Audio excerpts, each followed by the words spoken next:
నారా విద్యాశాఖ HRD minister గారు, అలాగే ఐటీ టెక్నాలజీ మినిస్టర్ గారు అయిన నారా లోకేష్ గారికి ముందుగా నా హృదయపూర్వక ధన్యవాదాలు. అలాగే స్టేజ్ మీద అన్ని పేర్లు చెప్పాలంటే సమయం తక్కువ ఉంది కాబట్టి స్టేజ్ మీద ఉన్న అందరికీ, ఇక్కడికి విచ్చేసిన పెద్దలకు, ముఖ్యంగా విద్యార్థులందరికీ నా హృదయపూర్వక నమస్కారాలు. రతన్ టాటా అంటేనే మానవత్వం, మానవత్వం అంటే రతన్ టాటాగా ఈ ప్రస్తుతం ఉన్న ఆధునిక యుగంలో మనం చెప్పుకుంటున్నాం. వ్యక్తిగతంగా కూడా నేను ఒక 3 సార్లు వారిని కలవటం జరిగింది. ఆ సమయంలో అంటే ఆయనతో గడిపింది తక్కువ నిమిషాలు అయినప్పటికీ కూడా ఒక మూర్తిభవించిన సంస్కారాన్ని ఆయనలో నేను చూసా.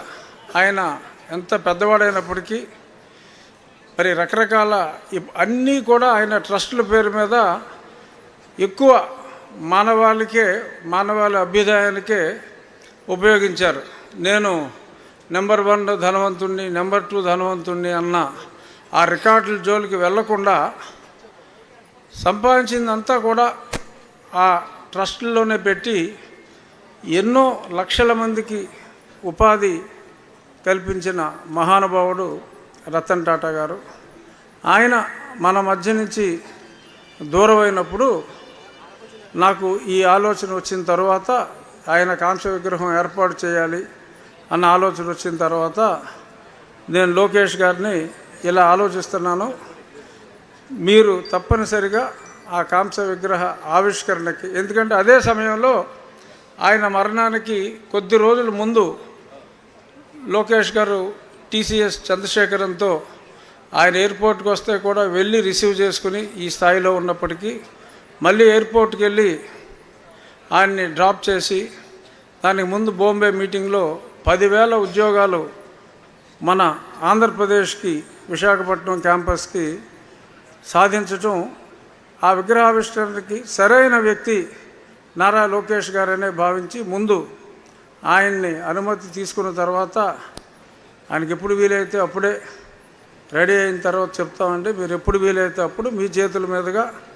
ఏమాత్రం అవకాశం ఉన్నా పండుగ లోపు, ఎందుకంటే పండుగకి మాకు ఎక్కలేని జనం వచ్చేస్తారు, 6 నెలల ముందే రూమ్లన్నీ బుక్ అయిపోతాయి.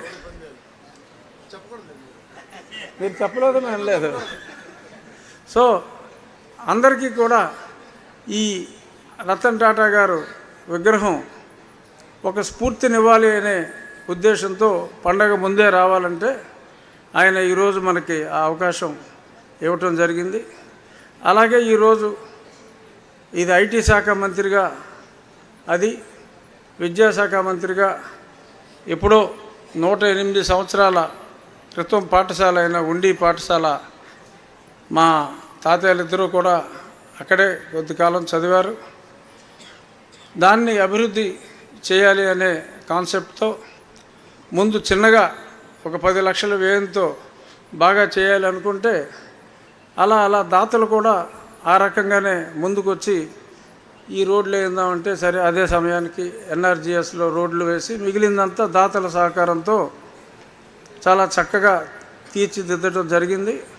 అక్కడ సుమారు ఒక 5 ఎకరాల గ్రౌండ్ ఫిల్ చేసి రాబోయే రోజుల్లో ఆంధ్ర క్రికెట్ అసోసియేషన్ ఈ ఇంటర్ కాలేజ్ గేమ్స్కి, ఇంటర్ డిస్ట్రిక్ట్ గేమ్స్ అన్నిటికీ కూడా వీలుగా ఉండేలాగా ఆ క్రికెట్ మైదానాన్ని కూడా అక్కడ ఏర్పాటు చేయడానికి ఒప్పుకోవటం జరిగింది. సో ఈ అభివృద్ధి అంతా కూడా ఇప్పుడు అంటే అంతా చూడటానికి సమయం లేదు కాబట్టి కొంత లోకేష్ గారు చూసి పాజిటివ్గా మనిద్దరం ఛాలెంజ్ చేసుకుందాం, మంగళగిరి ఉండే అని చెప్పి కూడా ఇప్పుడు ఆయన చెప్పడం జరిగింది. మంగళగిరి రేంజ్కి మనం వెళ్ళాం, కానీ ఉండిని ఉన్నత స్థాయికి తీసుకెళ్ళడానికి ఇప్పుడు పక్కనున్న పెదామిరం మా ఉండిలోకి వస్తుందని పక్కనే ఒక ఫ్యూ మీటర్స్ అవే మా ఊరికి కూడా ప్రసాద్ రాజు గారు ఈ కాలేజ్ తరఫున 35 లక్షల రూపాయలతో మంచినీటి సదుపాయానికి తోడ్పడ్డారు. అలా ఎక్కడెక్కడ ఇబ్బందులు ఉంటే ఎవరో ఒక పారిశ్రామికవేత్తని అభ్యర్థించి నా మిత్రులు కావచ్చు, కొన్ని చోట్ల గ్రామస్తులు రాబోయే 6 నెలల కాలంలో సురక్షితమైన మంచినీరు, ఇందాక మీరు కొంతమంది పిల్లలు జబ్బుల బారిన పడుతున్నారు, అటెండెన్స్